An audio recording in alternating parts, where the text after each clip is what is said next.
کیا سفر معراج میں دیدار الہی ہوا تھا؟ کیا قرآن و حدیث سے اس بارے میں کوئی روشنی ملتی ہے کہ معراج کے سفر میں رسول اللہ صلی اللہ علیہ وسلم نے اللہ تعالیٰ کو اپنی آنکھوں سے دیکھا تھا یا نہیں؟ کامران شیخ، سعودی عرب سے۔ دیکھیں، اس پہ دلائل سے تو میں بعد میں کسی وقت ریکارڈ کروا دوں گا پوری تفصیل سے، لیکن اس میں دونوں رائے ہیں علماء کی۔ بعض علماء کہتے ہیں نبی صلی اللہ علیہ وسلم نے اپنی آنکھوں سے دیکھا تھا، بعض کہتے ہیں نہیں دیکھا تھا۔ میری نظر میں جو دوسرے دلائل ہیں وہ زیادہ قوی ہے، کیونکہ حضرت عائشہ نے بھی نفی کی ہے اس کی۔ نور انا اراہ، خود آپ سے حدیث سے میں ثابت ہے، نبی صلی اللہ علیہ وسلم فرمائے نور تھا، میں کہاں سے دیکھ سکتا تھا؟ اور اس دنیا کی آنکھوں سے تو قرآن مجید میں بھی ہے لا تدرکہ الابصار وہو یدرک الابصار، کہ اس دنیا کی آنکھوں سے اس دنیا میں دیکھنا ممکن نہیں ہے۔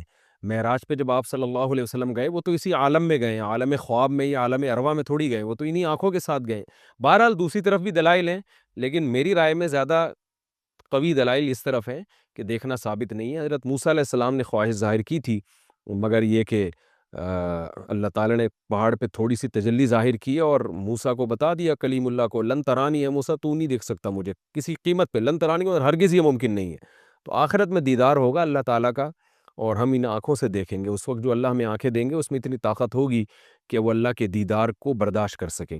دنیا کی آنکھوں سے دیکھنا قرآن و سنت سے پتہ چلتا ہے کہ یہ ممکن نہیں ہے، لیکن بہرحال اگر کوئی دوسرا قول بھی اختیار کرتا ہے، اس کی رائے میں وہ زیادہ قوی ہے، تو اس میں گورنمنٹ کی طرف سے کوئی پابندی نہیں ہے۔ ان چیزوں میں ہمیں لڑنا نہیں چاہیے۔ اور یہ بھی ہے کہ میں نے ایک دفعہ پہلے بھی اس پر بیان کیا تھا کہ میں نے جو دلائل دونوں طرف پڑھے ہیں تو میرا اپنا رجحان اسی طرف ہے کہ دیکھنا ثابت نہیں ہے۔ تو بعض لوگوں نے گستاخی کا فتویٰ لگا دیا میرے اوپر کہ ان کو تو پتہ نہیں معاذ اللہ نبی سے کیا، معاذ اللہ معاذ اللہ، ان کو تو نبی سے محبت ہی نہیں ہے، یہ تو نبی کی فضیلت کے ہی قائل نہیں ہے۔ او بھائی، نبی کی فضیلت جو قرآن و سنت سے، صحیح احادیث سے ثابت ہوگی، نبی نے بتایا ہوگا، ہم اس کے قائل ہوں گے نا۔ اگر میری رائے میں کوئی بالکل بے غبار اور واضح حدیث نہیں ہے اس بارے میں، دیدار کے بارے میں، تو اس میں توہین کی کہاں سے بات آ گئی؟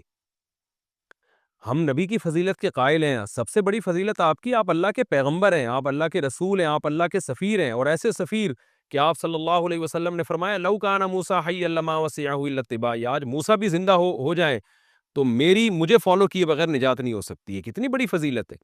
تو جو فضیلتیں ہمارے نبی کی ثابت ہیں وہ خود اتنی بڑی فضیلت ہے کہ اس سے بعد اگر کوئی کسی ضعیف حدیث کی بیس پہ یا ایسی حدیث جو واضح نہیں ہے اس کی بیس پر اس روایت سے ثابت ہونے والے مضمون کا اگر کوئی انکار کر دیتا ہے تو اس سے پیغمبر کی توہین کا کوئی پہلو نہیں نکلتا۔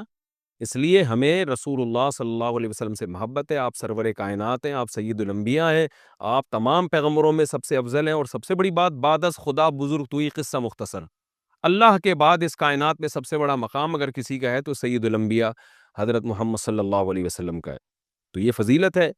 تو اگر کوئی ان بیسس پہ انکار کرتا ہے کہ بھئی دیکھنا ثابت نہیں ہے، تو کم از کم اس پہ توہین کے فتوے نہ لگایا کرے۔ ایسے تو کوئی خود سے بہت سارے فضائل گڑھ گڑھ کے بیان کرنا شروع کر دے، اور جب علماء انکار کریں تو آپ ان پہ توہین کے فتوے لگا دیں، تو یہ تو پھر ایک تو شرعی حدود سے تجاوز ہو جائے گا۔ بہرحال مسئلہ اختلافی ہے، میں نے کہا کہ دوسری طرف بھی علماء کی رائے موجود ہے، تو اگر کوئی وہ رائے رکھتا ہے تو اس میں کوئی حرج نہیں ہے۔